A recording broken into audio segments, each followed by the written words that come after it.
башкарат. Мына президенттикке кайсы мамлекетте болсун бир адамдар чыгып атат. Эмнеге? Мисалга мына менин барган себебим президенттикке талапкерликти койгон себебим. Жеке менчик иштөө үчүн эмес. Ошо адамзатты ааламдыкка бириктирүү үчүн.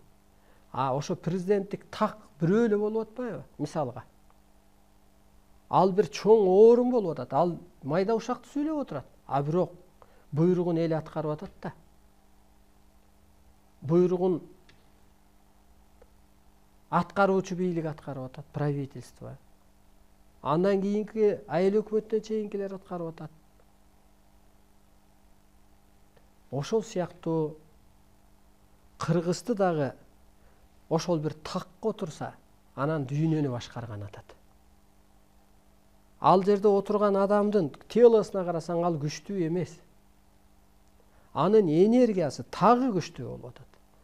Мисалга мына ошол Сулейман Султан. Ал Хурем, анан жана башка менен разборка кылып атат. Негизги жүргүзгөн бийлиги, чыгарган мыйзамы сыртта тейленип мамлекет айланып аткан го.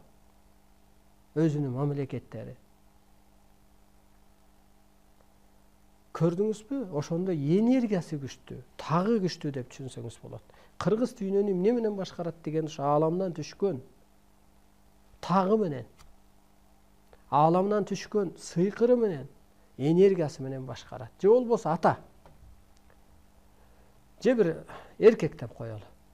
Аялы жакшы аял, билимдүү, сезимдүү, эркеги жан дүйнөсү жардай адам. Бирок анын айтканынан чыга албайт. Ошол кыргын кырсыгы менен үйдү башкарып атпайбы? Эшикке чыкса, эшек тээп койсо өлгөн атат ал кишичи. Алы жок, шайы жок. Мүнөсү жаман. Бирок ошол орду тагы ошо эркектик аталык нерсеси үйдү иштегендей, анысы кандайда кыргыз ошол улуулукка калыптанса, анан дүйнөнү башкарат. Мына урматтуу журтум, бүгүнкү күнгө чейинки сабактарда биз айтып келдик.